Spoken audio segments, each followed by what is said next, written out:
Good Thursday, everyone, and welcome to this edition of Conversations Daily News. I'm your host, Cyrus Webb. Glad you all could join us once again. Well, we made it over the hump, and we're in the home stretch towards the weekend. We, of course, have your news headlines coming up on this Thursday. We have the Truth of the Day with Mary Ellen Ciganovich, and in today's Entertainment Spotlight, you're being part of my conversation with entrepreneur and motivational speaker, Courtney Starks.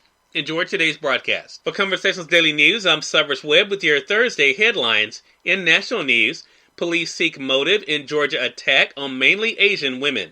A white gunman accused of killing 8 people, most of them women of Asian descent, at 3 Atlanta area massage parlors was charged with murder Wednesday in an attack that sent terror through the Asian American community that's increasingly been targeted during the coronavirus pandemic. Robert Long, 21, told police that the attack was not racially motivated and claimed to have a sex addiction, with authorities saying he apparently lashed out at what he saw as sources of temptation. 6 of the victims were identified as Asian and 7 were women.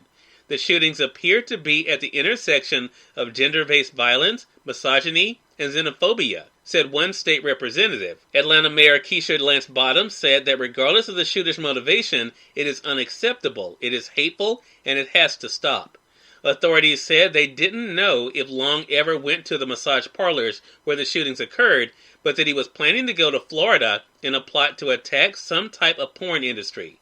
He apparently has an issue, what he considers a sex addiction, and sees these locations as something that allows him to go to these places, and it's a temptation for him that he wants to eliminate, said Cherokee County Sheriff's Captain Jay Baker to the reporters on Wednesday. When asked whether somebody could have sexual encounters at the businesses, Bottoms did not answer, saying she did not want to get into victim blaming, victim shaming. She said police have not been to the parlors in her city beyond a minor potential theft. Sheriff Frank Reynolds said it was too early to tell if the attack was racially motivated, but the indicators right now are it may not be.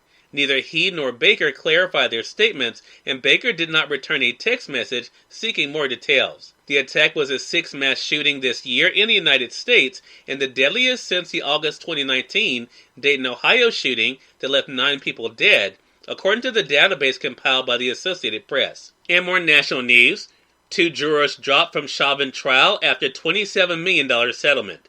A judge on Wednesday dismissed 2 jurors who had been seated for the trial of a former Minneapolis police officer accused in George Floyd's death over concerns they had been tainted by the city's announcement of a $27 million settlement with Floyd's family. The judge, Peter Cahill, recalled 7 jurors who were seated before the settlement was announced last week and questioned each about what they knew about the settlement and whether it would affect their ability to serve.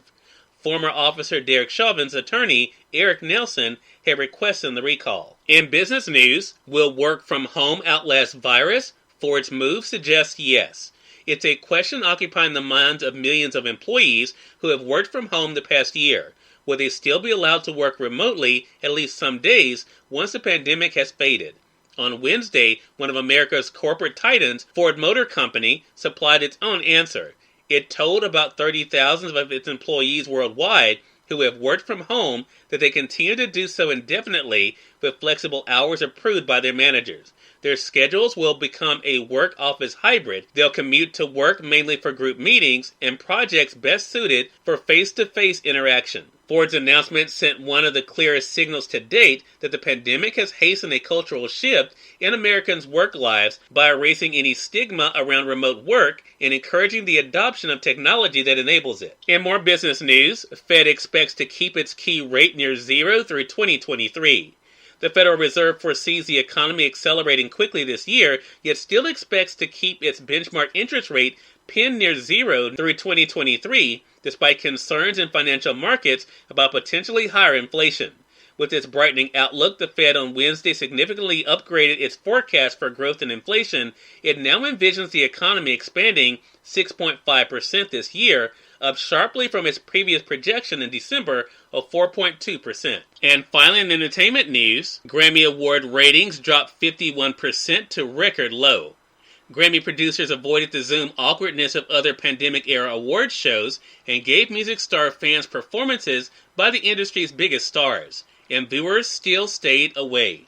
CBS Grammys telecast reached 9.2 million television and streaming viewers Sunday, the lowest number on record and a 51% drop from last year, the Nielsen Company said. That followed the Golden Globe's 63% decline in ratings a few weeks ago and record low ratings for the Emmy Awards last fall.